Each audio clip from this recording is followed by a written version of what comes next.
without people on your line. It's going to be a musical chairs. Would you have believed that? All right. Now ask yourself that same exact question. Would you be where you are today after what happened at Mississippi State? Could you have imagined this team battling back into SEC top-tier contention after what they have gone through? This team's on a 3-game win streak in the SEC, a streak that includes 2 bad SEC teams, yes, but one of the best teams in the country. If not, then maybe national champion. We'll see. This Aggie team is far from perfect. We know that. They're a work in progress, but right now you could say that they're improving. And over the next 3 weeks, they could certainly make some serious damage to that top tier in the SEC. It's the open week, and then at home at Auburn, on the road against Ole Miss, and then good times are very possible after that. Which brings us to our show topic of the day. What have you learned, loved, and loathed, like Obie's column, about the Aggies through 8 games this year? And with that, we begin the Go Hour with Olin Buchanan, our Heisman Trophy voter, and good buddy. Good morning to you, sir. Good morning. So let's kind of put our brains before, and if you could be given a pamphlet, Haynes is going down, all right? Zach Calzada is going to struggle early. This is a best-case scenario considering everything that we have gone through. Sure, you could have won Mississippi State, and you played better against Arkansas after the first 18 minutes. Mm-hmm. But being 6-2, including a victory over Alabama, a walk-off victory, I think it's best-case scenario considering all the stuff they've gone through. Well, I think anytime you got to win over Alabama, you're talking about maybe best-case scenario.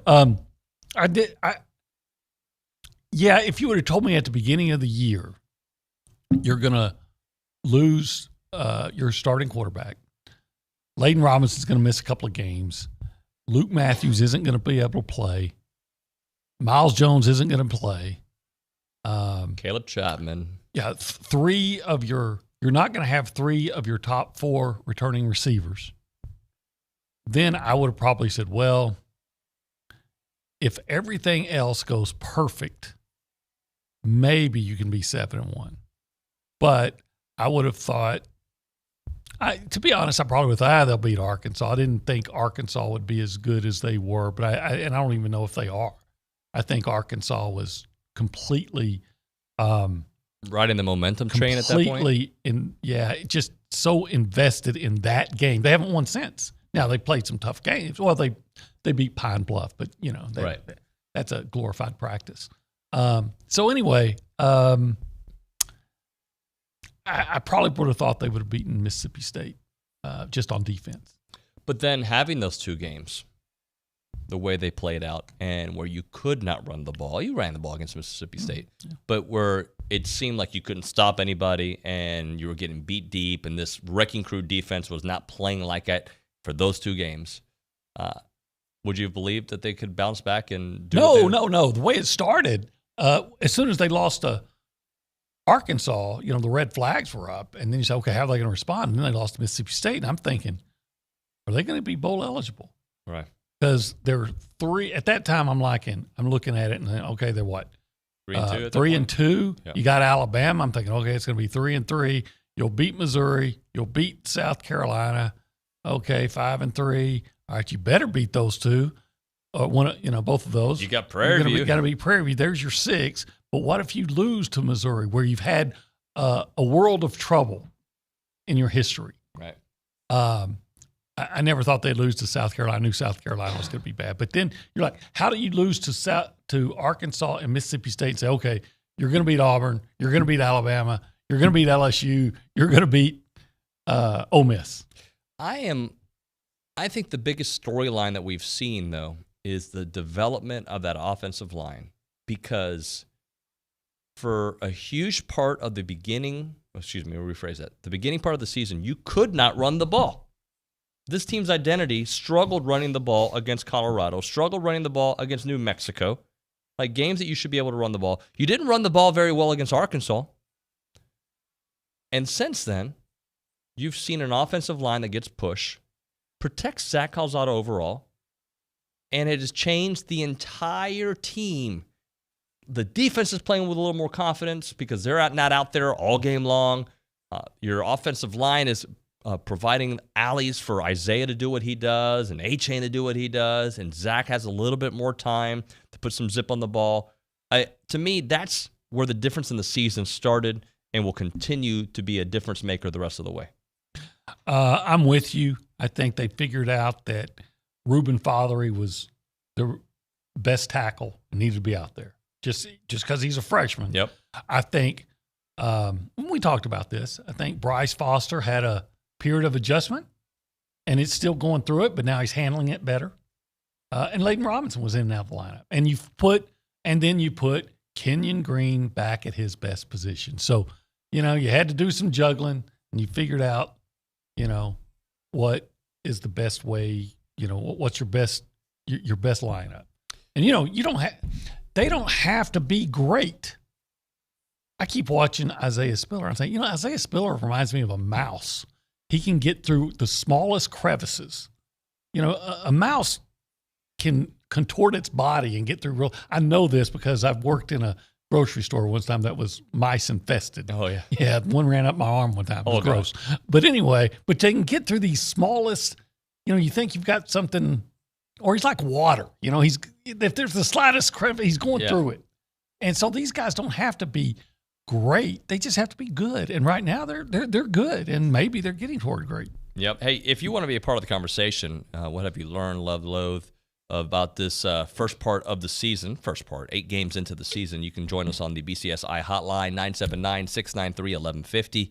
You can also text the A&B text line, Real Texas Bank, at 979-693-1150. They're a College Station branch of the Amarillo National Bank. You can check them out at anb.com. Before we say hello to everybody, let's get the turning point in the game against South Carolina. And do you have because they're, when they got off the bus, I guess, what was the turning point in the South Carolina game? I really think it's as simple as Anais Smith's punt return.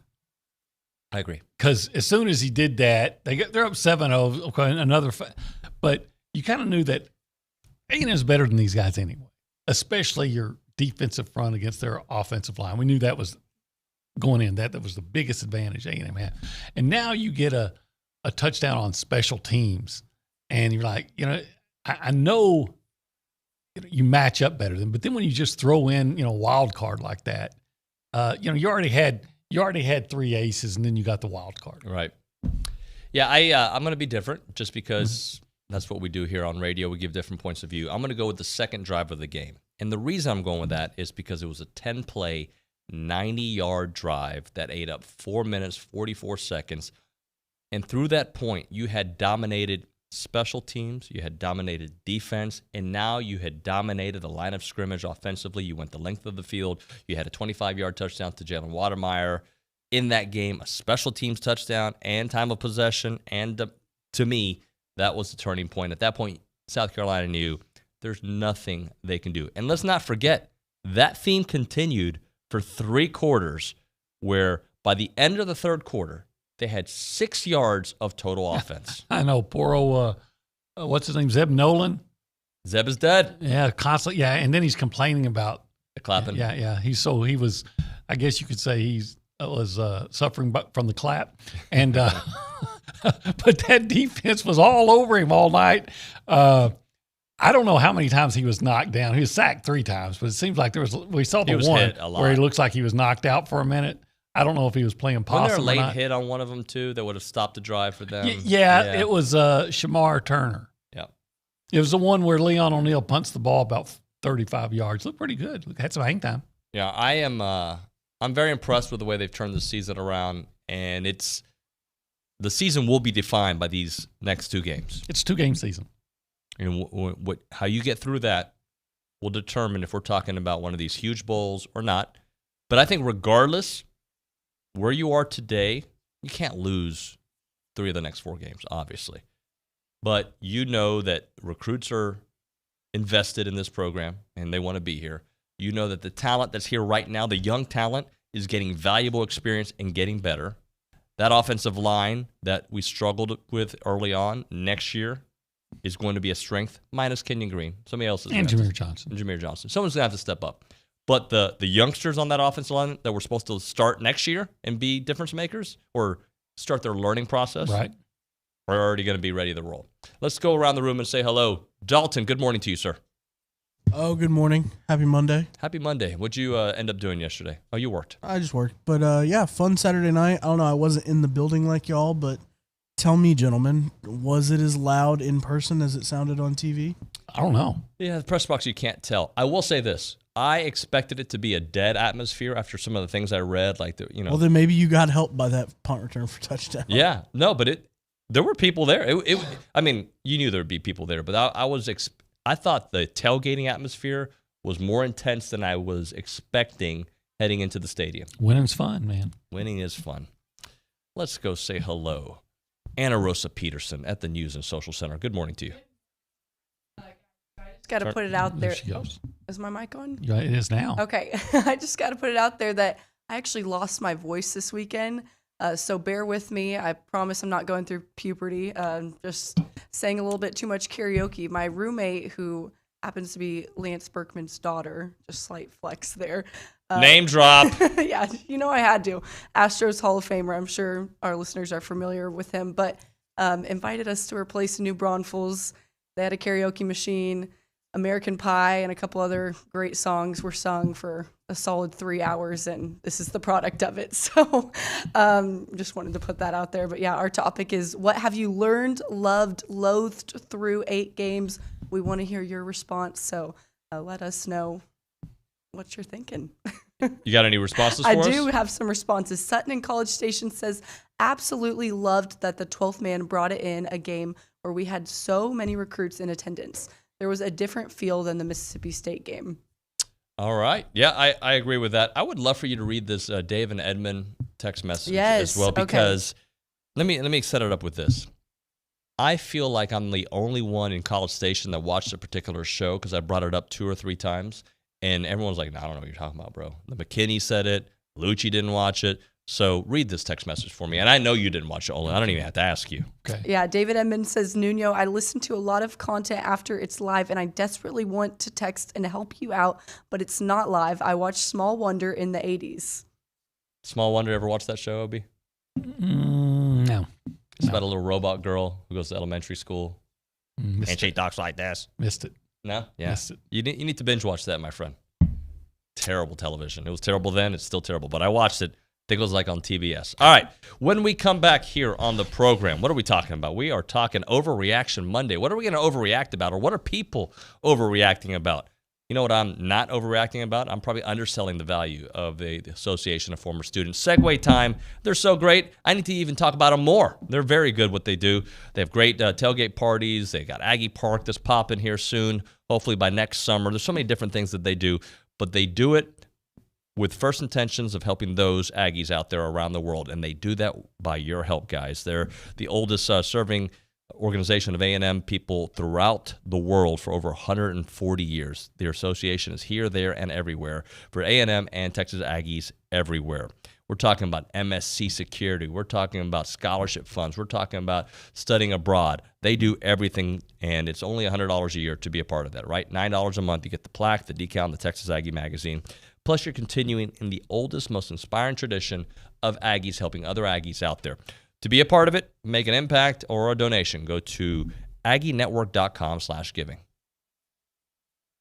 You're listening to The Zone. Aggie Land's all sports station. The Liucci Hour Happy Hour is a must part of any Aggie football season. Join Billy Liucci of TexAgs and Zach Taylor, the Infomaniac, every Monday and Thursday at 6 at the Tap. Or listen in right here on Sports Radio 1150 AM and 93.7 FM. The Liucci Hour Happy Hour every Monday, Thursday at 6 is brought to you by King Ranch Saddle Shop. Also brought to you in part by B&B Automotive. It's the Liucci Hour Happy Hour.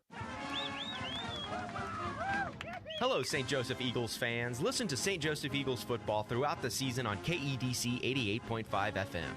St. Joseph Eagles football is brought to you this season by these local businesses: Fast Signs, Strata Auto Repair, Kelly Burt Dozer, Reedfield Meats and Deli, Burnside Services Inc., and Prosperity Bank. Listen to St. Joseph Eagles football on KEDC 88.5 FM. Special thanks to all of our St. Joseph Eagles sponsors. Shop local, buy local, save big deals. It's not every day you can save money. Oh, wait, you can. Hi, Jenny here from Big Deals. When you shop Big Deals, you'll save money every day on dozens of gift certificates from local businesses like these. Howdy's Pizza, BCS Tire Pros, Cotton and Oak Home and Style, Cilantro Mexican Grill, and more. Visit AggieLandBigDeals.com to save big. AggieLandBigDeals.com.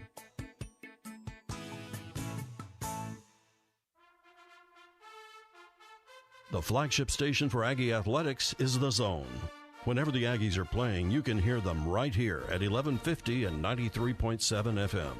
Thanks to our listeners and our Aggie broadcast sponsors, Schulte Roofing, Prosperity Bank, Hargrove Insurance, and Rudy's Barbecue. Here's a big gig 'em to all these sponsors. Listen to Aggie Athletics on The Zone 1150 and 93.7 FM. The Louie Bellina Show, where hard truths have to be spoken. You'll hear pitchers talk about how postseason starts now are like per pitch efforts, like almost, whether it's 50% more or 100% more. It's not the same as a regular season start. And I think we almost have to ratchet back our expectations now because the hitters are so good, because the pitchers are always working at max effort now.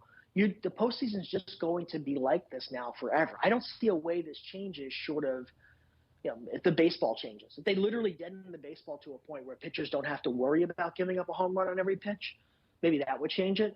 But for now, man, these guys put so much effort into every pitch that even getting 6 out of a starter is a really good thing. I'm not sure we'll ever see a postseason complete game again until the game changes in some way. Listen to Louie from 11 to 2 weekdays on The Zone, brought to you in part by Tradition Mobile One Lube Express. Offensively, very proud. We had the one turnover on third down. Got the ball we ran the route, should have came back inside a little bit, and got that tipped up. And then offensively, we were very strong. Executed 8 o'clock, controlled the ball, scored touchdowns on drives. 2 minutes before the half was really good. Come out the second half, scored the first drive, then got another touchdown. I don't think we went about 5 or 6 drives there right in a row. I believe we scored every time we had it. Yeah, there's Jimbo breaking it down. Time of possession for the Aggies, 35 minutes, 28 seconds, something that I wanted to see. We certainly got that. You know what's amazing? To dominate time of possession when you've returned a punt for a touchdown and had a 3-yard drive for a touchdown. Yes. Because the punt return, you just sacrifice a possession. Gladly do, by the way. Right, yes. absolutely. And then when you get the ball at the 6, and it's what'd that take? 1 minute of time possession? 3 plays, maybe. And then you still win the time of possession. That tells you how great your defense is playing. That tells you exactly. It is TexAgs Radio presented by David Gardner's Jewelers here in the Rollo Insurance Studio. If you want to be a part of the conversation, you can call us on the BCSI hotline, 979-693-1150. We are loving, learning, and loathing about the Aggies through 8 games if you want to be a part of that, or you can text us on the A&B text line. All right, OB, is Overreaction Monday. You can overreact. You can react to people overreacting. What is on your mind? What do I want to overreact to?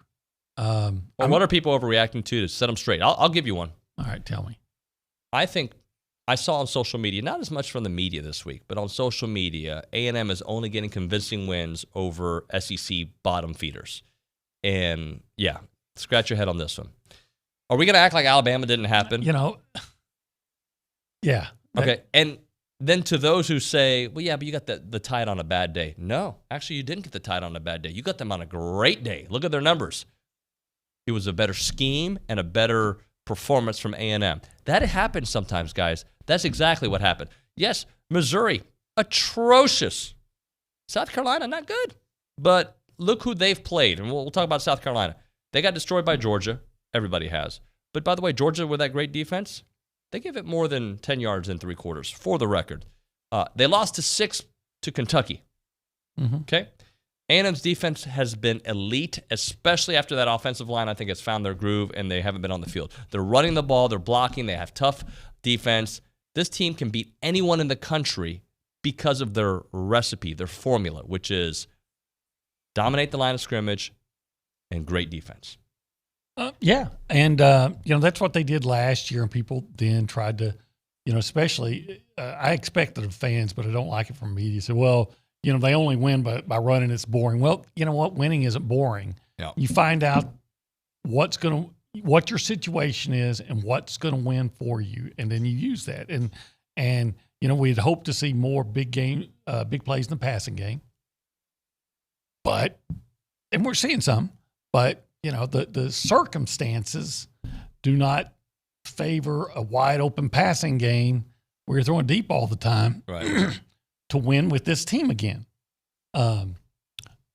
But if anyone says, well, yeah, what they, dismisses the Alabama win for any reason, then you're just, sour grapes, right? You're just trying to justify a biased opinion. And I think A&M is one of the instances where you can point and say, this is a different team than you saw against Colorado. And what I mean by that is, like, people are saying, who does Penn State beat? They are who they are. Well, A&M is a different team since Penn State. And look at Oklahoma. To me, Oklahoma maybe is a little different with Caleb Williams, but they don't have any real convincing victories. They don't. None. Okay? A&M got hit hard early, and they're ascending, and they're not the same team. So you can't use some of those losses against them in the totality of the season. You have to use it when you're evaluating, I guess, their total ranking, sure. But when we're talking about this week and next week against Auburn, it's a different team. Yeah, and I heard Billy on the Luchador. It's a good show, by the way. It is. I like the host there. Good host. Yeah, he's good. But anyway, Billy, can I get a raise? But anyway, I heard him say that, if you're really paying attention to what's going on, it's really hard to deny that A&M at this point is a top 10 team. I think the top 14, the 14 ranking is completely justified because of what happened. And if they beat Auburn in 2 weeks, I think they'll be a top 10 team. And then you could have a top 10 showdown against Ole Miss, depending on what happens this weekend. So, yeah. And by the way, I'm going to do a little plug for Luchador. I didn't know this, but we get like special guests that pop up on that show from time to time. Have you heard of Walter Nolan and Bobby Taylor? I heard them both. Yeah, they popped in. I love Bobby Taylor. I did too. Bobby Taylor, first of all, his mother gave us free food when we went down to the turkey leg hut. Yep. And it was amazing. But then, that's just me being selfish, Right. But then Bobby goes out, and not only from everything I've heard, I've never actually got to see him play except highlight, but really good player. But if he's half as good a player as he is a recruiter, because he's been completely invested in helping get guys. I'm just loving the kid. And Walter Nolan, that big old nasty defensive tackle out of Tennessee, come on down. It's a Tennessee tradition, starting with David Crockett, to come down to Texas to provide defense. So be the next one. David Crockett, Tyrell Dotson, Chris Russell, Walter Nolan. Let's go. Let's keep the train going. Let's keep it going. So those of you listening who didn't watch, go to TexAgs.com not right now. Wait till after the show. During breaks or whatever, and watch the post-game wrap, I should say. I was talking about that, the host of Luchador, but the host of the Luchador is pretty good. The host of the post-game wrap is pretty good too. Well, better than the last one, I'll say that. Yeah, the last Luchador host. Well, even the last post. But anyway, moving on. We got some issues here. But regardless of it, check it out. I think you'll love the content. How do you come up with the name Luchador? Because I'm random. I'm listening to Gabe and Billy one day, and I came up with that idea, I think in May. I think it was May. And I'm listening, I'm like, all right, Lucci, I like to fight. Lucci likes to fight. Luchador mask, they wear masks, they wrestle. It looks like Nacho Libre. Yes, so it's a little play on words, and I came up with it. Luchador. Yeah. All right. We haven't fought anybody on the show yet. Yeah, Lucci likes to fight. He likes to fight people on The social key media. word on social there is media. yet. Yeah, there'll be a fight. Oh, yeah. Yeah, Liucci on social media. By the way, how are your muscles? Weird to ask a man about his muscles. How are your muscles feeling after your 50 push-up? I feel fine. Yeah. That evening, did you feel okay? Yeah. The next day? I work out. I know you. I don't get to work out like you do. And quite frankly, during football season, I'm lucky to work out about twice a week. Yeah. And I need to be more diligent that I'm going to work out no matter what. But yeah, I mean, I still get out there and lift. So 50 push-ups is, I would have said, now I know you're not completely bought into my push-ups. I'm bought in for knowing that you didn't warm up, and I know that you have some shoulder. Is it shoulder? I have arthritis. Right? So I'm bought in because of that. I'm saying if you entered the national championship, we would deduct points. Okay. That's all I'm saying. All right. I'll accept that. Yeah. I mean, but I feel fine. Good. Well, we're gonna get real serious about fitness here come January. Yep. Even before the bowl game. I'll do my 20 clap push-ups next. Not really. That's how you break the jaw. Hey, I talked to my buddy Chance McClain on Sunday. That's my dude right there. He watched the movie Dune. I do not want to watch Dune. I've seen the previews. I'm out. He says it's great. We're just shooting the breeze. That's what we do. But he's a good friend, and I can vouch for him as a human being and as a worker. He's even better. I don't know. He's a great human being. How about this? He's great at both. And Heritage Films, they do amazing work. We're talking documentary films about you, your family, your uncle, your father. I had a family member reach out to me. Hey, tell me about Chance and Heritage Films. I'm going to reach out. Martha Rutledge reaching out to me about that, and she's like, I'm interested. So she's calling Chance up because that's the guys out there, right? Heritage Films, they are incredible guys. They'll do a documentary about your pops, your grandmother, whoever it may be, and that story will be preserved and used for generations to come. So whenever we're not playing this game of telephone, it's there. And it's just a real great way to honor your family, just a really great way to honor people that you love. And it's really, if it's about yourself, don't feel bashful about it. Like, it's a great gift for your family. Call yourheritagefilm.com. Well, that's the website, but you can call them up at 713-893-8341, yourheritagefilm.com, 713-893-8341. I'm Chelsea Reber with your community calendar on the Zone. You're invited to a masquerade ball benefiting the Boys and Girls Club on Friday at Aston Mansion. Purchase tickets online at bgcbv.org.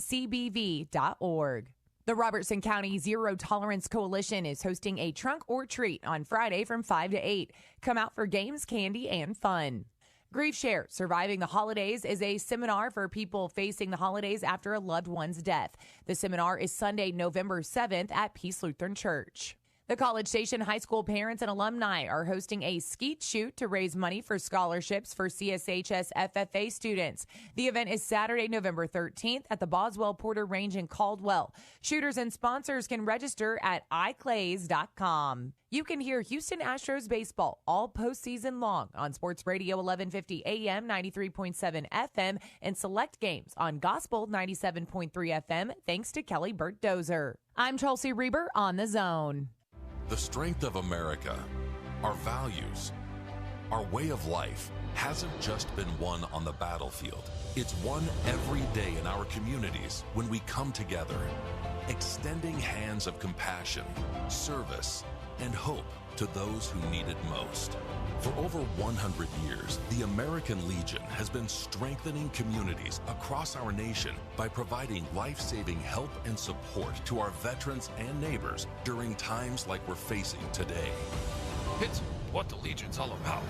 From blood drives to distributing food, from responding to emergencies and protecting the most vulnerable among us. Our mission is making America's communities stronger.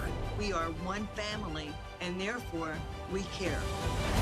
We are the American Legion, veterans strengthening America. To learn how you can help, visit legion.org. This is ESPN Radio. 7-time Pro Bowler Dwight Freeney. Chris, hold it down for the D-lineman, baby. You know I got you, big fella. Allen Robinson, Chicago Bears. I pick whoever throwing the ball. Thrilled to have Bubba Wallace. My team and I, we can move mountains with everything that we do. Nate Newton, former Cowboy. You the man, Keith. You the man, okay? World Series champ, Red McGriff. A walk-off, you hit that home run off that pitcher, and you're running around the bases. Yeah, I got you, dude. Aggies coach Jimbo Fisher. We do it in practice. They do it in games. Everybody's dancing now. NHL Commissioner Gary Bettman. It's great to be in an ESPN studio for the first time in 17 years. Another Hall of Famer, the great Steve Atwater. You took the soul of the Nigerian Nightmare. That was a great play, but I don't want to be super disrespectful to him. I would have said, Christian, look at me. Who's your dad? LaDainian Tomlinson. We gonna talk hoops next time you come on the show. Hoop Squad. I'm a Rockets fan. Might be a while till we bring you back on to talk about the Rockets. ESPN Radio, weeknights and weekends on Sports Radio 1150 AM and 93.7 FM. The Zone.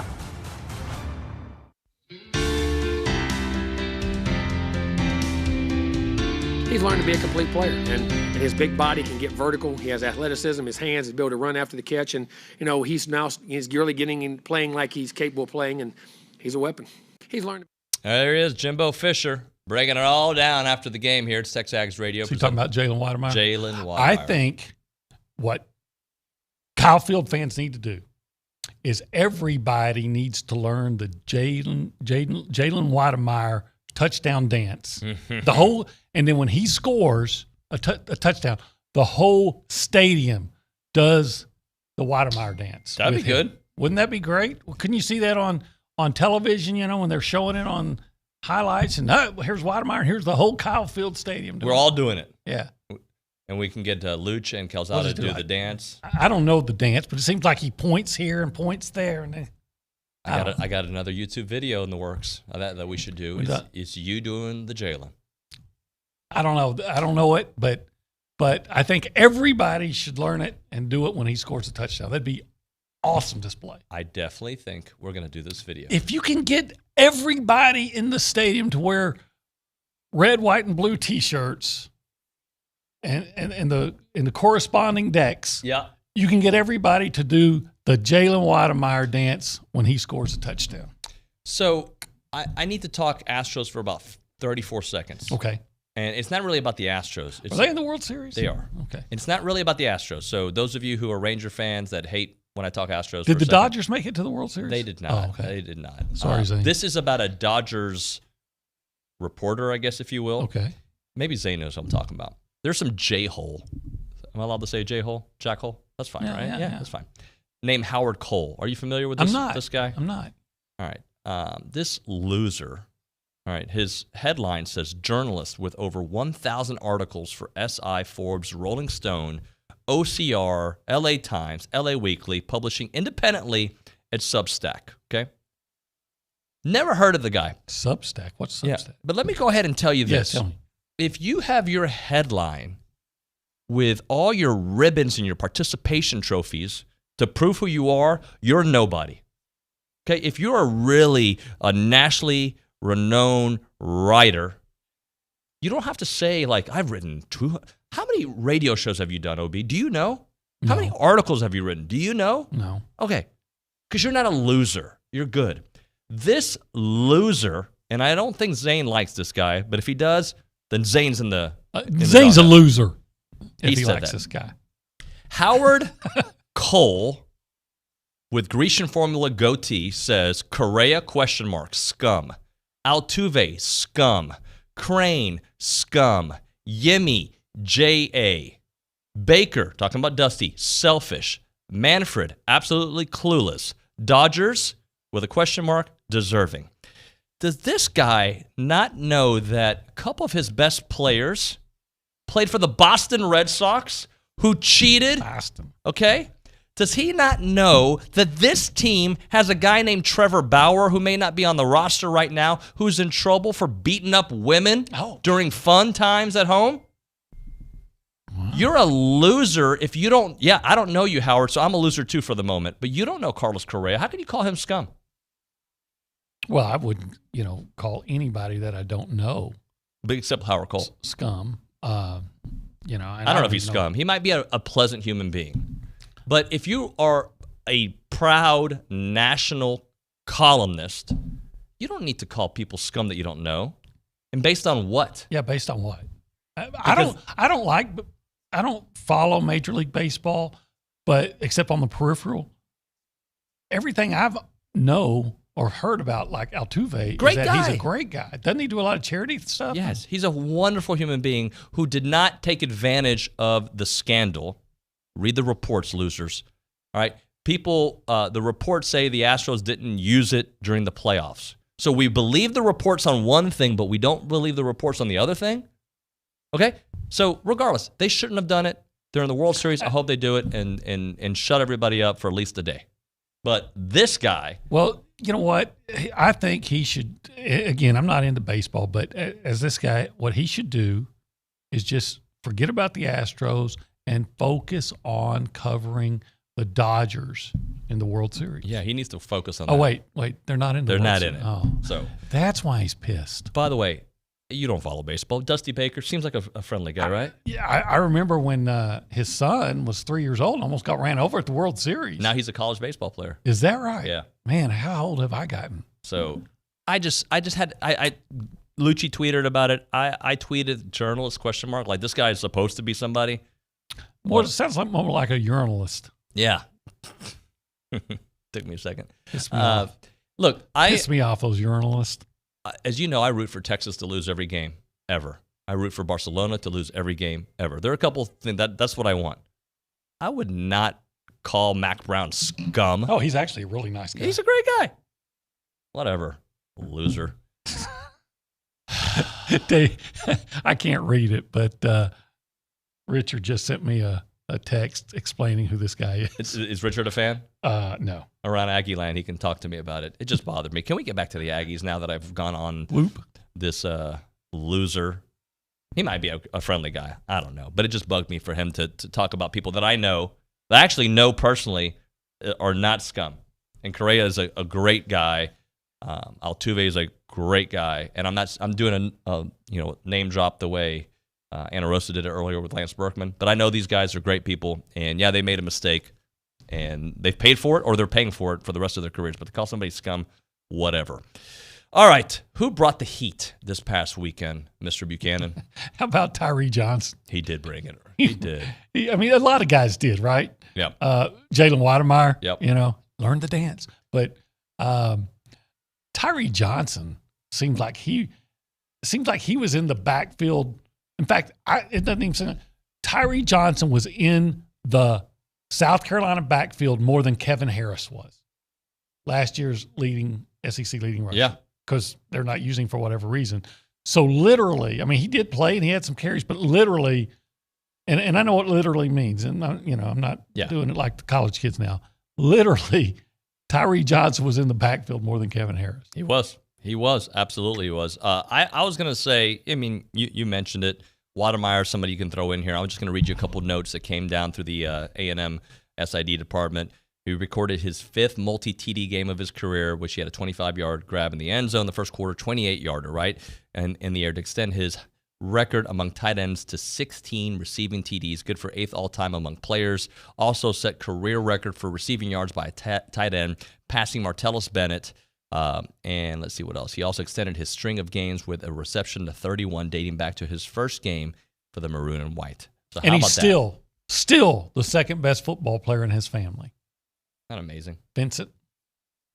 Vincent's probably going to say Jalen's number one. Yeah. Now. Also, I was going to throw a little props out to some of those freshman DBs out there making some picks. Got some picks. Wow, does Deuce Harmon have some crazy quick hands? He does. Hey, he would have had a pick six had he realized where he was on the field. He just took one step back. But and I was really glad to see Chappelle get one because teams are picking on him as anybody would. Hey, here's the freshman corner. Let's go at him. And that was a nice pick, by the way. It was a very nice pick. I'll tell you, I know some people were not happy the way the game ended. Yeah. The game ended at the end of the third quarter. That fourth quarter was just practice. Yep. And it was experience for some people. Practice. I'm glad Blake Boast got into a game, regardless if he didn't do anything. Like I'm happy he stepped on the field. You know who I feel bad for though? Who's that? I feel bad for the and I'm having trouble with names with the number 4. LJ Johnson. And number 4. The guy from Miami, the running back. Oh, Amari Daniels? Yeah, because you get in and now the whole defense, you're going to get some carries, but everybody on the defense knows you're just running to run out the clock. You know, you don't want to run it up. So, hey, we're going to let the freshmen get some carries, but they don't really get to – they're at a disadvantage because the defense doesn't even have to worry about that they're going to throw. How about Yokeith Brown, though, getting a little play on there? That was nice to see. Yeah. Was it Yulkeith or wasn't it Yulkeith Brown who had the little around the edge? Or yes. I remember.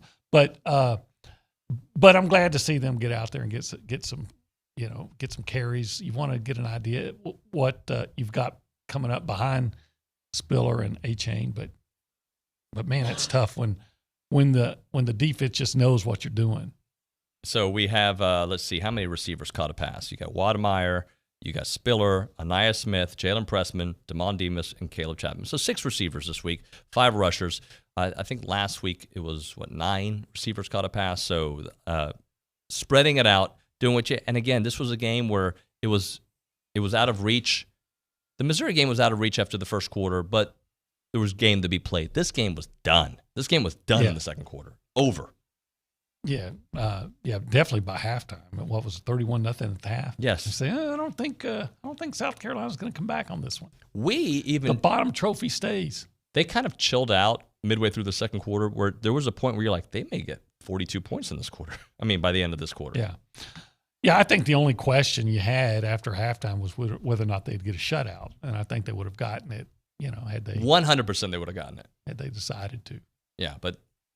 They got to get some guys to act. And don't risk injury and all that good stuff. Hey, let's talk about Dr. Troy Elms and Dr. Jeremy Stewart there at Elms Orthodontics. Drove by it yesterday on our way to Academy Sports and Outdoors. Like, there it is.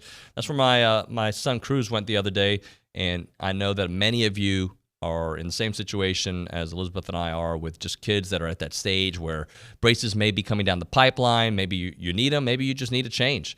And that's what they do there. They do such a great job. And I've had Invisalign before. It's they are the place to go to for Invisalign, which is a very painless process and really doesn't affect your life at all. You just get these grills once a month. You put them in your mouth, and over 12 months, 16 months, whatever it takes, you're done. And it's you just take it off when you eat, take it off when you drink your coffee. It's all good. That's what they do, though, Dr. Elms and Dr. Stewart. Such great people, big Aggie fans, obviously, and part of TexAgs, and really love what we do. We love what they do, and I think you guys need to check them out. If you've got kids that are in that stage of life where they've got some crowding or they want to fix their smile, 1501 Emerald Parkway in College Station.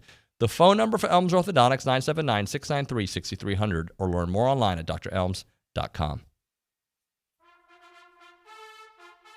The flagship station for Aggie Athletics is The Zone. Whenever the Aggies are playing, you can hear them right here at 1150 and 93.7 FM. Thanks to our listeners and our Aggie broadcast sponsors, Lance Lester at the Lester Group, Zwerneman Flooring, and The Sleep Station. Here's a big gig-em to all these sponsors. Listen to Aggie Athletics on The Zone 1150 and 93.7 FM.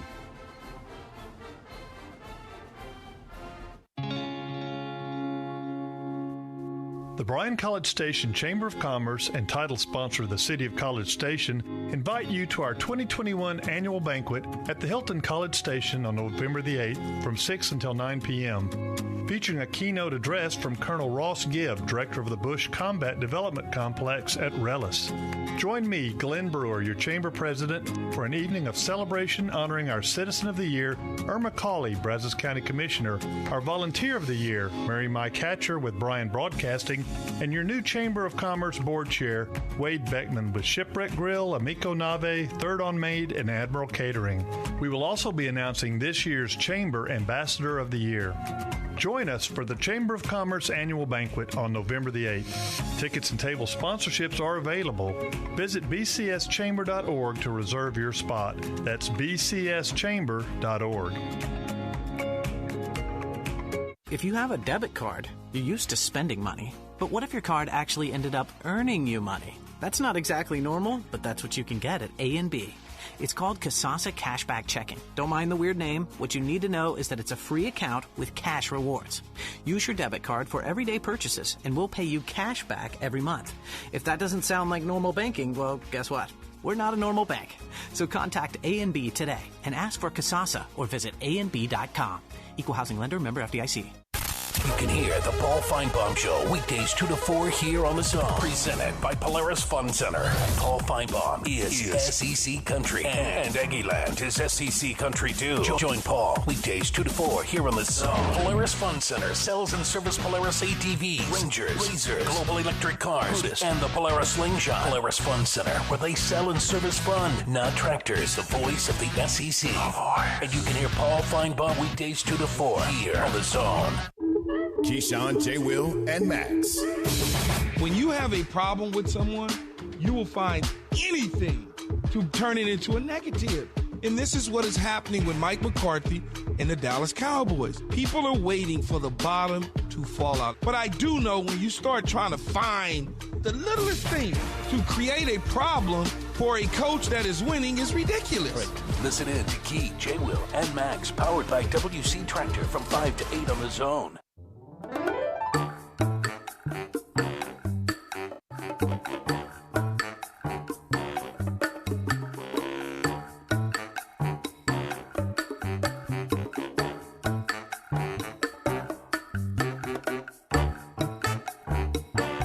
Hey guys, it's TexAgs Radio. Happy host here. Presented by David Gardner's Jewelers here in the Rollo Insurance Studio. Sorry, it was like... Good radio voice. It's kind of Casey Kasem-ish. I need to try a radio voice. Try it. Just go ahead right now. A radio... What should I say? Like, just say, welcome back to the show. Okay. Welcome back to the show. No. That seemed like Bob Onion talking. It was funny. I always sounded like a really old carny at a festival that you don't want to go to on the side of a highway. I actually see it right there. I used to try to do the Dave South voice, but then someone says I sound like Richard Nixon. Oh, my goodness. The best I've ever been. Yeah, he's probably right. That's a little Richard Nixon. Let's try it again. Ready? Welcome back to TexAgs Radio. Welcome back to TexAgs Radio. You're listening to 102 Jams, The Quiet Storm. You're listening to something what he just said. Or how about this? Welcome to, this is Olin Buchanan at KPHD. Mox, how does it feel to be out of Lance Harbor shadow and showing everyone you are underrated? Is that what you used to say back in the day? No, that's my one line in Varsity Blues. In Varsity Blues. As the radio reporter. The radio reporter. And did you know years later that would be your gig? Part of it. I had no idea. Yeah. Hey, let's go to the news. And actually, you toss to the news in your most 102 Jams Quiet Storm voice possible. Send it to the News and Social Center. We're going to go to the News and Social Center with Anna Rosa Peterson. I thought you forgot my name there for a second. For a minute. Senior moment. All right, let's roll. Well, I want to get into this topic, but first, Vincent Weidemeyer says, so let it be known, Jalen Weidemeyer is the best player in the Weidemeyer family. Okay, so Vincent's passing the torch. He is. And he says, hands down, he is working on being the best player ever in Dickinson, Texas. I think he is. I believe so. And then Andre Ware might disagree.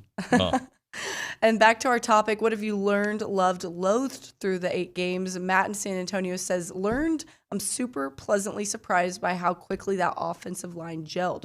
Josh Henson deserves a lot of credit for the job he has done. He loved the win against Alabama and the following 2 games showing it wasn't a fluke, and loathed the start of the season. That said, if the Aggies didn't hit rock bottom, I'm not sure if they beat Alabama and continue to rule. Good stuff there. I want to read this one from Spencer in Denver. Oh, Spencer. Right. Good old Spencer in Denver. All right. He says, David, never use self-deprecating humor when you're on a rant. Do not disrespect yourself ever. Rant. It diminishes your rant. No. How about this? I do what I do, and I do it well. But I don't know.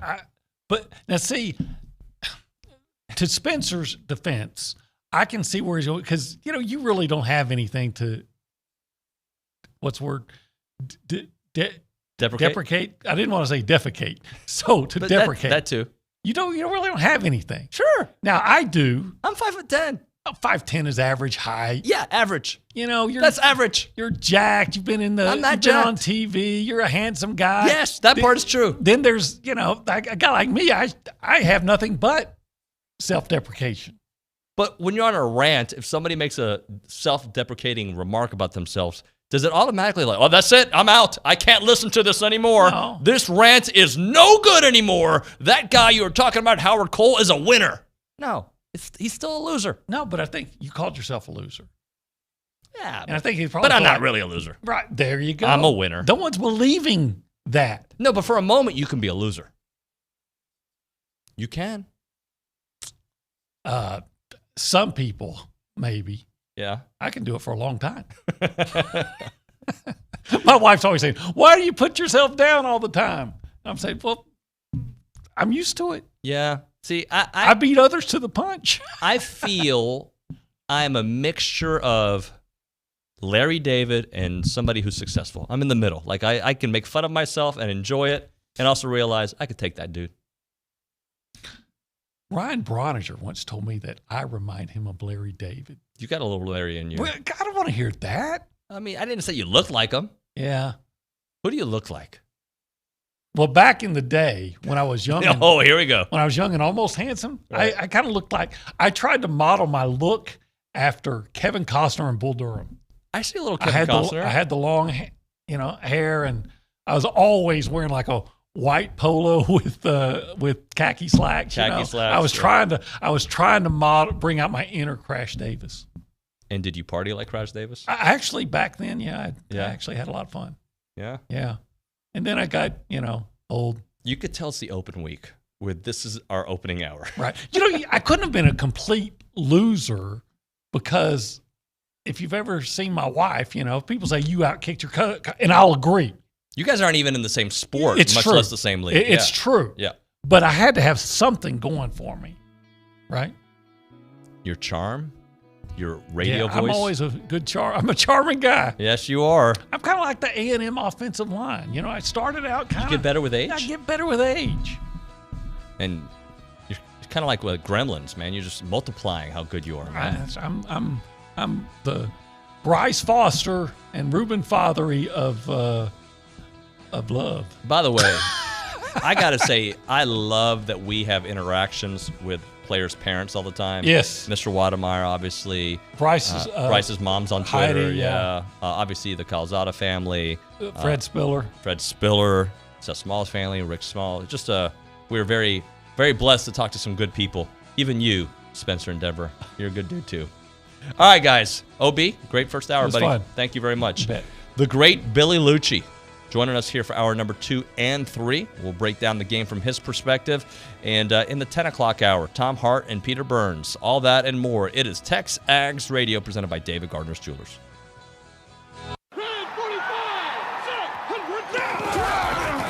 Bryan Broadcasting is your home for high school football. Bryan High, A&M Consolidated, Rudder, and College Station High play on the Bryan Broadcasting family of stations. No matter where you are, hear every play, every game, all season long. Thanks to Amarillo National Bank, Glenn College, BCS Toyota, and Ed Phillips Plumbing.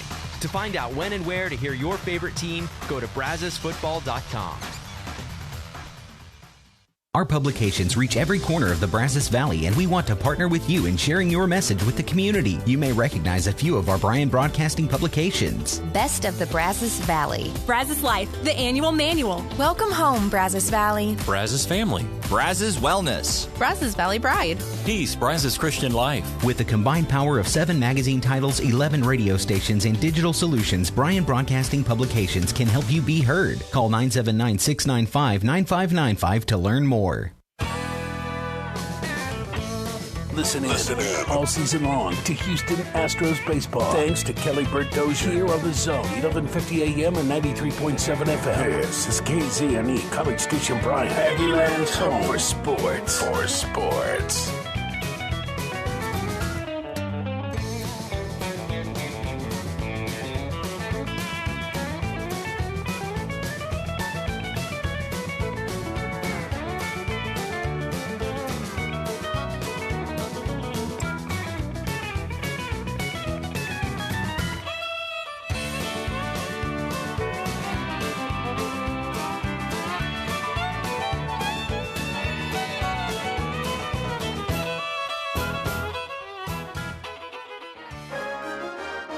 From WTAW, I'm Chelsea Reber with a news update on the Zone.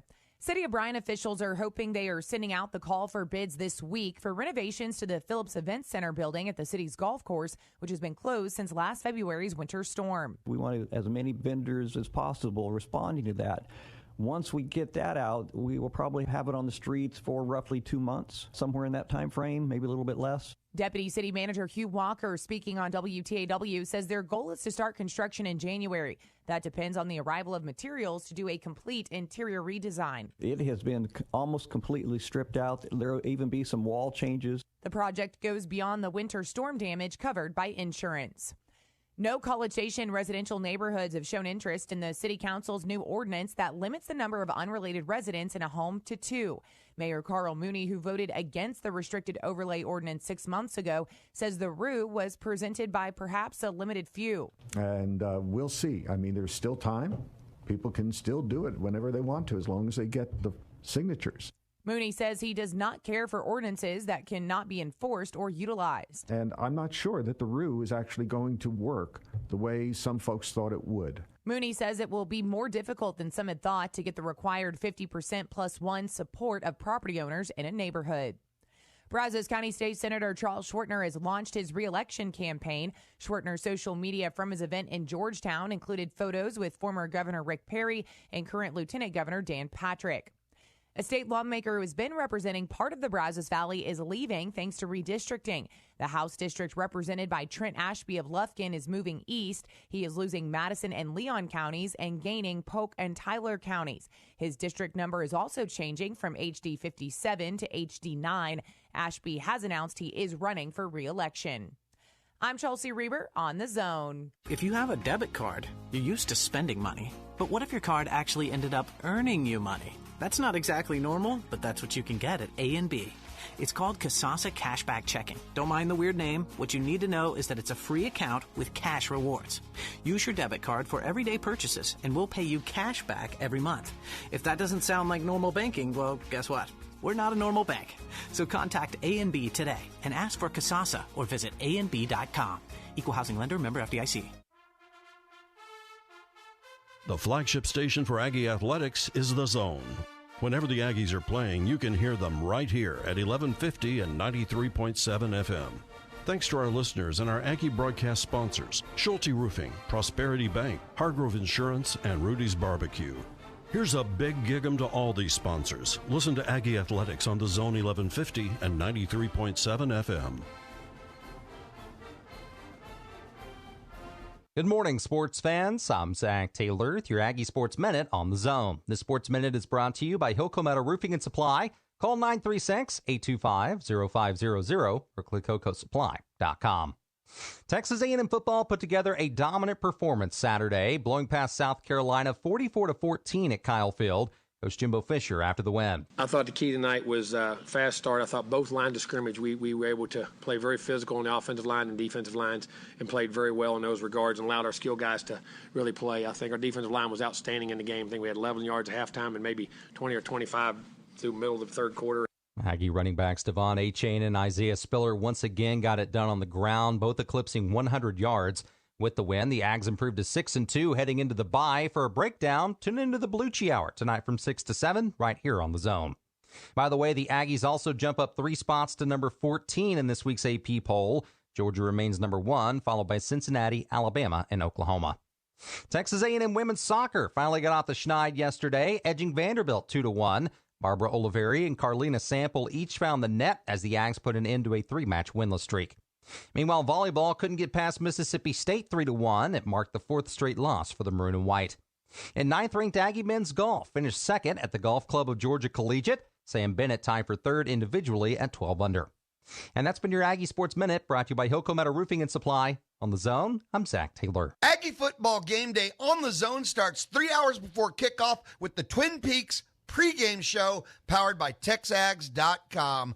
Game day on The Zone is brought to you in part by Higginbotham Insurance, Stephen Gustitis, attorney at law, Tradition, Mobile One Oil and Lube, and Gage Gandy Bail Bonds. After you listen to the Twin Peaks pregame show powered by TexAgs.com, listen to every single Aggie football game right here on Sports Radio 1150 AM and 93.7 FM.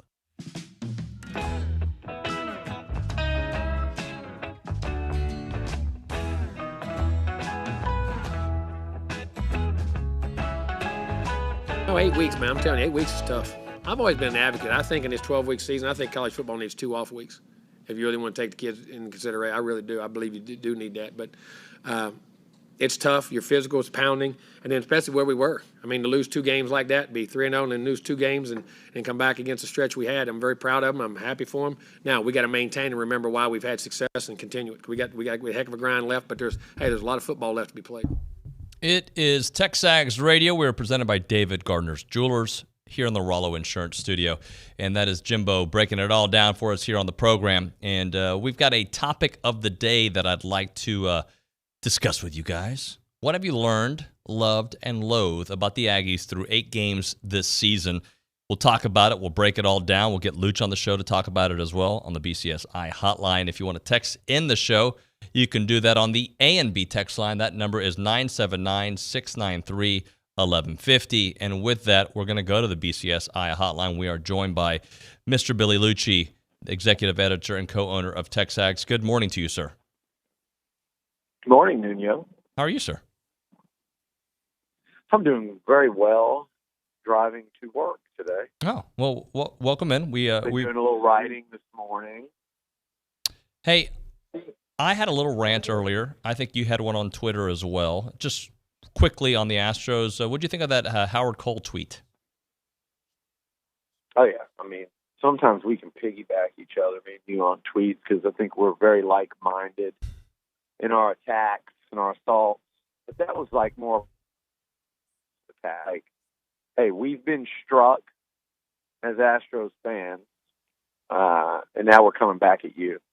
And I would do that for a Ranger. If you said that about the Rangers and that had come across my timeline, I don't even know the guy's name. Still don't. You just said it. I didn't even pay attention. I don't know his name. I don't want to know. I don't care about him.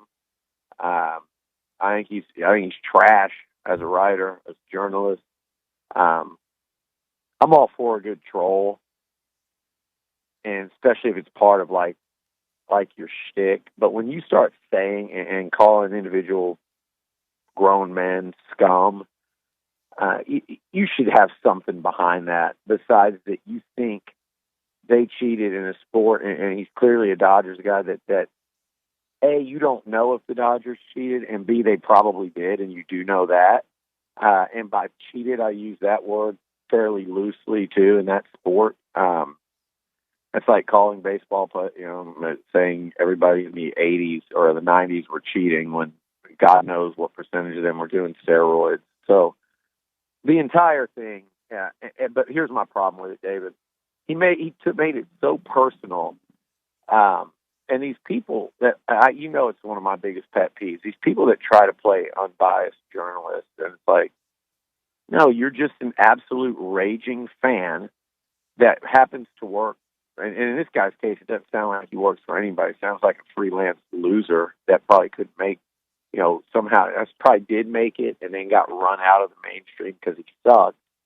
But to sit there and come at it that personally and take the defeat that personally, you're a fan or you're trying to get shock value, which maybe he did. And that's fine if you get it. Then you're going to hear things like this and read things like what was on your Twitter feed. Just a disgraceful way of going about things, in my opinion. I mean, that's just me. And it's especially bad to me when you're the unbiased, claiming that and doing what you do. But for whatever reason, too, the word scum about these individual players and players in a couple instances that you and I know personally, for it to be that level of vitriol, it's like, come on now. Like, it's too much. It's trying too hard. It's deliberately being a jerk. So then you reap what you sow. So you're getting trashed on social media. Maybe that's what you wanted, but that's what you're getting. And I hope it gets worse. Yeah, I do too. I just one last thing on that. I just want to remind him that Trevor Bauer is on the Dodgers roster. So there is that. Oh, geez. Didn't even think about that. I mean, but like I said, let's be real. Like, you're calling them scum because of the trash can thing from multiple years ago.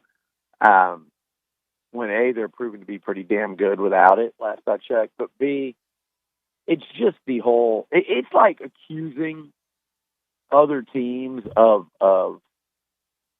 like cheating in recruiting. Like you can acknowledge that, hey, look, some teams cheat more than others. Some teams are dropping off bags of cash. Some aren't. But to sit there and as any college sports fan ever and believe that everyone breaks the rules but you, it's silly. Or in the Astros case, to act like they're the only team in the MLB to do that, or one of two, or one of three, or one of 10, is just so naive and silly. And because of that, to have that type of reaction to it, it basically, the guy's just a fan that's upset that the Dodgers lost. So maybe we should send him like some Tiff's treats or something. All right, let's get into some Aggie talk, man. How are you feeling through these 8 games? What have you learned about this team? What's your gut right now? I think they're playing their best football of the season. I think you said love, learn lows, and what I learned, I've learned that this is a football team that can still run the hell out of the football and can still win games by running the football and with great defense. So I've learned that what we expected is still going, and it's still what we expected about this team has turned out to stand true. What I love is how they hung in as a team and how much fun it looks like they're having playing football right now. I really love that because I think all the great teams do that.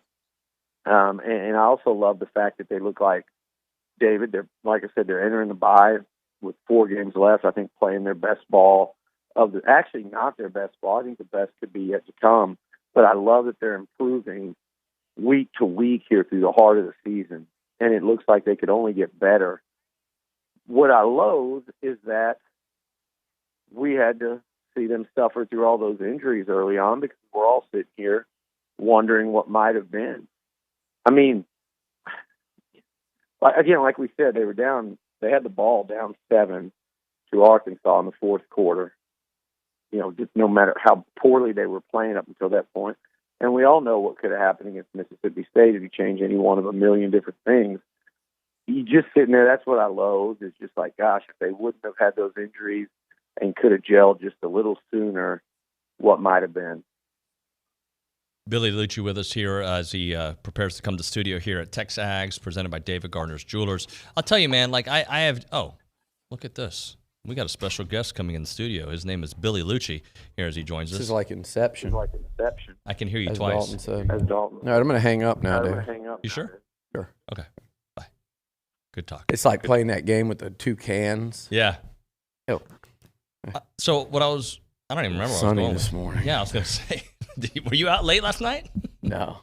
Yeah, I was up late. Writing? A little late on the cover story this week. What is? I can't see what. It says scum. Yeah, Dodger scum out there. It was Richard Zane out there. You know, what I have really been impressed by is the level of growth in a short amount of time. And it felt like a long time during that stretch, right? The tough stretch. But really, like, the way certain people have come together and learned so quickly, to me, has been the most impressive thing. And kudos to Jimbo to get them on that track. But kudos to these players learning the position, doing the studying they had to do, and figuring out the SEC game quicker than expected. Zane. You don't want to sit and hear me, trust me. I think that Jimbo, it's what he's done since he's been coaching. If you and it's part of why he's worth every penny. And again, I want to get to that after answering this. Just real quick, something I thought about while watching some football this weekend, the last 2 weeks really. But I agree with you though. Credit those players. Like I'm going to leave guys out, but look at Bryce Foster and Reuben Fothery. Look at Kenyon Green and what he's asked to do, moving around, and he's finally back to his position and dominating. Look at Spiller and A-Chain, just to be patient with the O-line and not express frustration with those guys and just understand that it's going to come. If it's not easy right now. You're getting tackled at the line, you're getting hit behind the line, and they were patient with him.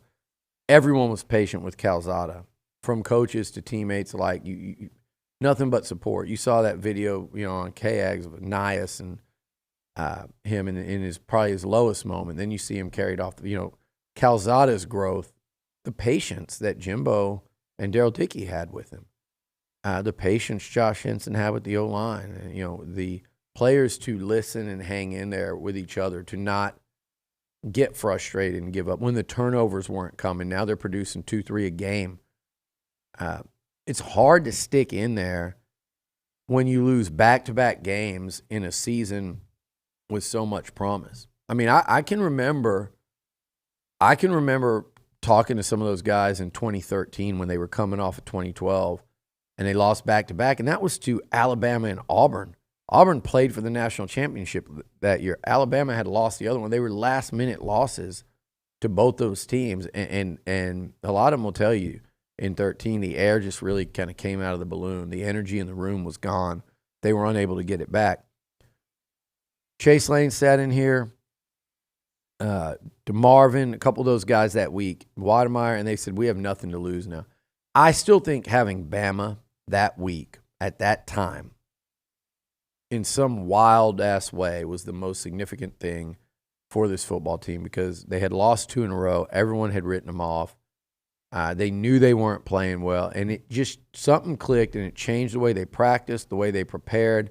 And I think win or lose that game, it was going to be a different team moving forward, but especially once they won it, then it served as just an absolute launching pad. That 2013 team had, after those losses, Vandy, UTEP, a not-so-good Mississippi State team, a bye week.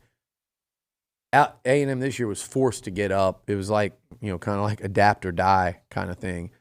And they adjusted. They not only salvaged the season, but like I said, they went off into orbit after that. And so credit, again, the coaching staff. They've changed some things offensively. I've stated that I was really interested hearing Jordan Rodgers talk about the amount of motion they were doing at wide receiver now versus in those 2 losses. But they also really adjusted defensively. I think they've been so much more aggressive in terms of how they play and what they're calling. And look at the results. So as coaches, but especially the players, because at that age, at any age, you cover pro sports, you see it. But at that age, it is really hard to pull yourself out and kind of reinvent yourself in the middle of a season, especially with what you're up against in this conference. And I'll add to that, especially considering what most people thought was possible this year. Yeah. To feel that completely go out the window, that's what it felt like. They had zero chance. Yeah. Now, do I think they're going to play in the SEC championship game? No. But they're still in the mix. As of right now, they're in the mix. Let me ask you why do you not think? What do you not think is what do you think is less likely? Alabama losing or A&M winning out? I think it's less likely Alabama losing than A&M winning out. I do too. And I don't think I'm not going to sit here today and say it's likely that A&M wins out. But I'm starting to see a team now that looks a hell of a lot more capable of doing it. Sure. Bama, they certainly look capable, but that was one game. Now in the last 2 weeks, they're up 21-0 after 3 possessions on the road. They're up 31-0 at halftime. They're holding the team to 11 first half yards. No matter how poor that team is, they're running the hell out of the football. Playmakers are making plays. They're having fun. They're confident. Now they look like a team that I'll say it wouldn't surprise me at all if they went out. It's just it's still a really tough road. I don't think A&M, they haven't ever beaten Auburn here at Kyle Field. They're coming in, and they're a pretty good team. Not great. They're a pretty good SEC football team. I think you should win that game, though. I do, too, with a veteran quarterback. But that's a tough one. Then you go on the road at Ole Miss, top 10 team with a Heisman contending quarterback. And then you go on to play LSU. Will they rise up, in Ed O's last game? Will it be one of those days / nights in Death Valley where, by the way, A&M has never won since being in the SEC. So they've got to break 2 streaks against teams that they're better than right now and really probably have been better than. And then you've got to go knock off a top 10 team on the road with a Heisman contender. Well, guess what? They're 2 weeks removed from beating the number 1 team with a Heisman contender. It's doable. And I'm not really sure if I buy Ole Miss yet, which is weird, 8 games into it. Look, I buy into Matt Corral. Yeah. But I don't know if I buy into them yet. I buy them as a really tough road test to go play and a tough scheme for the Aggie defense. But I also look at them and go, they're probably looking at A&M going, this is the nightmare matchup for us. This maybe not quite the nightmare if A&M would be a little more explosive offensively, but to be able to run the hell out of the ball, control clock with a coach that knows how to play that game and lives in that world. It's like a team that's capable. It's like a UFC fight, right?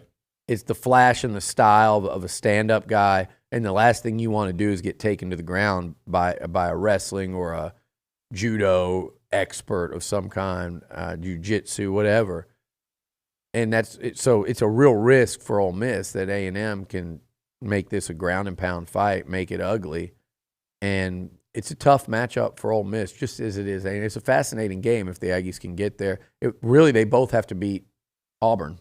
Yep, is what they have to do, because I think the week before A&M plays Ole Miss, they play Liberty, who they should roll. So, which is a fascinating game. It's Hugh Freeze, but that's what I think. And I'll say this about Jimbo: the one thing I thought of about the $90 million thing in the last couple of years, and everybody freaking out. And I'm watching football around the country, and I'm watching A&M these last few weeks, not just against Bama, but against Missouri and against South Carolina, and with the recruits that are coming on campus, and watching him talk to the media and the vibe around this program and the energy and what's going on. I watch that and I go, Texas, strong, Herman, had to settling for Sark over there in Austin. OU, 10 years of that. LSU, and you start to think about who are they going to hire, and you go down that list, and you're like, okay, some of them sound good, but they're going to be hard to get. Some of them don't really, if they end up with Mel Tucker, he might work. But, you go just around the entire country. Sorry, we got a wrist popper. Let's go. Michigan, Tennessee, powerhouse program. USC, look what they're going through. Let's go across the country 10 times over. We can look in the entire state of Florida. Dan Mullen is what really got me started on this originally when I'm looking at him. When you have your guy, hell, it took Alabama 3 or 4 coaches to find Saban. When you have your guy and you think he fits and you believe in him, it is so much easier to commit to that coach. And credit Kentucky for doing that. It is so much easier to commit to that coach. Make sure you keep him long-term and let him do the job. And when it's a coach like Jimbo Fisher, what A&M did was brilliant. It was also so easy. You'd have to be a complete idiot to screw it up. And the fact that people can't see that, it just goes to take me back to the need to criticize and make fun of and ridicule everything, not just on social media and in sports today, but in the world. It's like no one can just tip your hat and say, hey, that's a damn good job. You had your coach. He's a really good one. We've watched him for the last 10 years. Let's give him a long-term contract. Great, good job, A&M. It's too easy to do that, but that's the reality, and that's what's happened. And I credit everyone involved, including Jimbo. All right, let's do this. Let's hit a break here and come back. I want to ask you, we're going to kind of play out the season, how a couple scenarios could happen, and just get your thoughts on it. But right now I want to remind everybody to text radio to 1-833-638-6248. That is 833-638-6248 for your chance to win the Big Friday giveaway. Courtesy of our friends at Aggieland Outfitters, we're going to unveil that winner during the 10 o'clock hour of Friday's show. And this one's all about DeMarvin Leal, ladies and gentlemen. I want you to show your support for Marv with this lightweight, long sleeve tee. It's a beauty. Look at this one. This is a guy that you hear here on TexAgs quite often. Look at this. Yeah, I like that one. And then on the back of it, Big Ocho. Love that. Yeah, I definitely need one of those. This next week's going to be nice weather. It's perfect for a long sleeve tee. It is perfect for 75 for the highs, getting in the 50s for the lows. There's the shirt. And it's got the little autograph in the front. You've got the logo. You've got the Big Ocho in the back. I love the Big Ocho. And it's simple. It is Those simple. are the shirts I like. It is simple. Go by Aggieland Outfitters. Get it right now. It is awesome. You can get that. Plus, they have the Damon Demas signing coming up as well on the 28th from 7 p.m. to 9 p.m. The DeMarvin Leal signing on the 29th, 4 p.m. to 6 p.m. and the Trunk or Treat with DeMarvin from 6 to 8. All these events will take place at the University Drive location.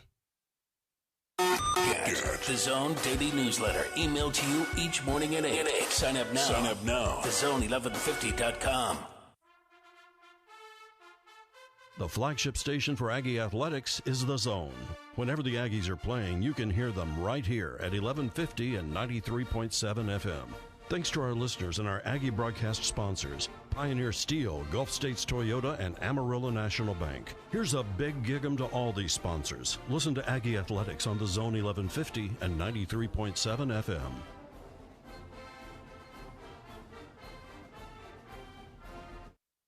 Finding the right Medicare plan may feel impossible, but now it's anything but.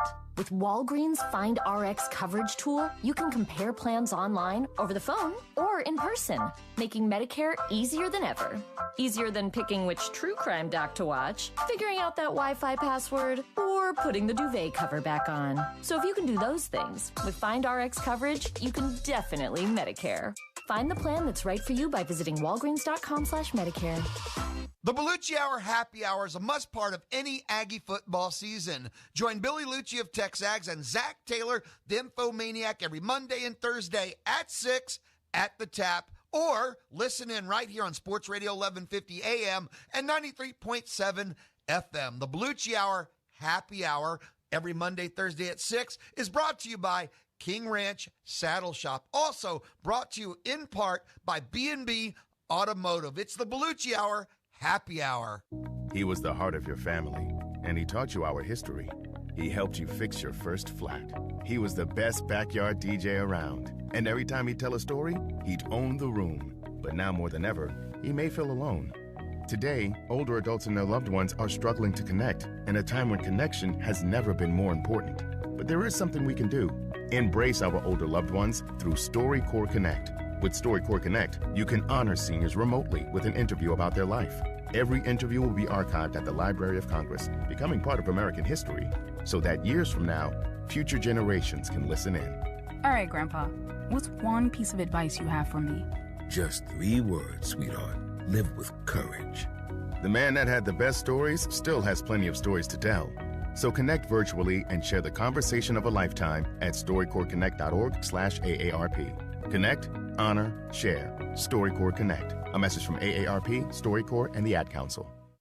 Listening to The Zone on your Amazon Daughter Echo is easy. Even Louie figured it out. 2 simple steps, and you can hear Chip Howard Sports Talk, TexAgs Radio, The Louie Bellina Show, and many of your favorite A&M teams anytime, anywhere with your special friend, Alexa. Step 1, and only one time, say, Alexa, enable Zone 1150 skill. Then anytime you want to hear your favorite host or teams, all you have to do is say, Alexa, play Zone 1150. Make sure to set it all up and say, Alexa, enable Zone 1150 skill, and listen in anytime just by saying, Alexa, play Zone 1150.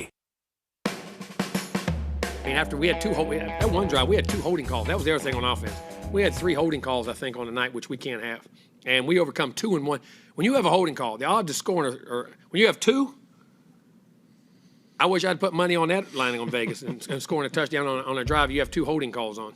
That's unbelievable. That throw he made on 1st and 20, though, him and Wiedemeyer made a great play. And it was a big play in the game early. That is Jimbo Fisher right there talking about the holding calls on a drive. That can't happen. He wasn't happy with that. It's TexAgs Radio presented by Dave Gardner's Jewelers here in the Rollo Insurance Studio. So I teased it. Let's just talk about it for a second. Let's play a game. Okay. It's very possible this season could go south or it could go amazing, right? Like amazing. I think 10-2, we're jumping up and down.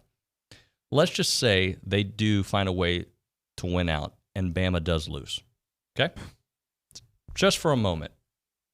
That Georgia matchup, nobody in the world would probably take A&M except maybe some people here in College Station. But let's just say, with the way that defense is playing, technically anything is possible. I think, yeah, I agree with you. And Georgia they're still the type of team that if you can really scheme how to attack them offensively, you can move the ball a little bit. Not much. You can move it some, and they will have A&M, again, I think is built to be patient running the ball against them. And I think they could do enough offensively to hang in there because that Georgia offense, to me, it's still not next level explosive. I've watched them most of the year. That tight end has made them added a whole new dimension for sure. But yeah, I mean, the A&M defense has the ability to shut down that running game, and that's what much like it's kind of a looking in the mirror. Those two football teams offensively, sure, all the way down to now. JT Daniels might start playing more and more, but all the way down to the backup quarterback taking over as a starter, leaning on the running game, the impact tight end. They are really almost like a mirror. And they're also, as a team even, Georgia's just so much better defensively than everyone. But on A&M's best day, if you put them against an offense like Georgia's, they can be really difficult to move the ball and score on. And I actually think matchup-wise, that's a favorable matchup for this A&M defense and their style because they can go with so much size and power and just, physicality and, like I said, grown man football up front.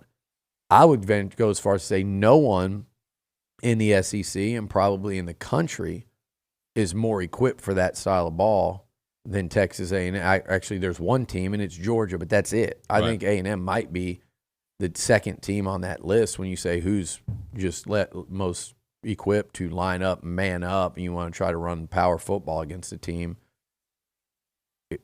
Georgia, then Texas A&M. And I don't mean to jump that far ahead. Yeah, you just. But I think it's very possible you beat Auburn. Mm-hmm. I think Ole Miss is going to be the toughest game of the year. Mm-hmm. But I'm still not convinced by I Ole would Miss. say second toughest. After Bama. Yeah, the rest of the way, I'm sorry. Yeah. Okay. Prairie View is what it is. And I think LSU could be a scary game just because it's going to be Edo's last game and they may be playing for something or mentally playing for something. But I still think these are all very winnable games that in the beginning of the season we would have been favored in. Ole Miss has turned out to be a pretty good team. They could end up losing, though, to Auburn. And, these next couple games for A&M could both be marquee TV matchups. Oh, I think we'll find out probably later today that I think A&M Auburn will be the CBS game. I've been told there's only so many times they can take a certain team, and they're 2 from that limit against Bama, and Bama the Iron Bowl. Mm-hmm. So they're 1 from that limit in their minds, and I forget if it's the weekend everybody plays like the Prairie Views of the world, and Georgia might even be off that weekend, maybe something to where it's like they're going to have Auburn in their hip pocket there just to get anyone, Bama, just to get anyone to watch anything. So because of that, you might see them get that game. If Auburn beats Ole Miss, this could be like College Game Day. Yep. It might be the only matchup that weekend including 2 ranked teams. And if you have a surging A&M, you have an Auburn team that would just have scored a top 10 win, that could get interesting. And if not, like you said, it's still probably one of the 4 best games in college football that weekend. And then that would mean that the following week, if you win, that Ole Miss game will be a showcase marquee game. You'd be talking about quite possibly a top 10 showdown in Oxford. Let's do this. When we come back, let's do your takeaways, and I got a couple other questions for you. But right now, I want to talk about Milliken Reserve. Love that community. It is just a wonderful place scenically, and if you're into fitness, if you're into life, you're into culture, you're into a healthy lifestyle, that's the place you want to live or visit. They are committed to really respecting the land. They are creating a sanctuary for family, nature, and community. They've got 2,600 different acres of open space, 30 miles of farms, trails, and homes. Guys, this is a wonderful, wonderful community. We've got the hiking, the biking, the canoeing, the kayaking, the equestrian trails, the evening yoga, the summer camps, the music festivals, the farmer markets, and the farm tours. We go to the farmers market. We pick up veggies every week. Every single week we go, and it's a wonderful experience. And you could be all a part of their conservancy by learning more at millikenreserve.com. Such a great place. Go check it out, millikenreserve.com. I'm Chelsea Reber with your community calendar on the Zone. You're invited to a masquerade ball benefiting the Boys and Girls Club on Friday at Aston Mansion. Purchase tickets online at bgcbv.org. The Robertson County Zero Tolerance Coalition is hosting a trunk or treat on Friday from 5 to 8. Come out for games, candy, and fun. Grief Share, Surviving the Holidays, is a seminar for people facing the holidays after a loved one's death. The seminar is Sunday, November 7th at Peace Lutheran Church. The College Station High School parents and alumni are hosting a skeet shoot to raise money for scholarships for CSHS FFA students. The event is Saturday, November 13th at the Boswell Porter Range in Caldwell. Shooters and sponsors can register at iClays.com. You can hear Houston Astros baseball all postseason long on Sports Radio 1150 AM, 93.7 FM, and select games on Gospel 97.3 FM, thanks to Kelly Burt Dozer. I'm Chelsea Reber on The Zone. The Bryan College Station Chamber of Commerce and title sponsor of the City of College Station invite you to our 2021 annual banquet at the Hilton College Station on November the 8th from 6 until 9 p.m. featuring a keynote address from Colonel Ross Gibb, Director of the Bush Combat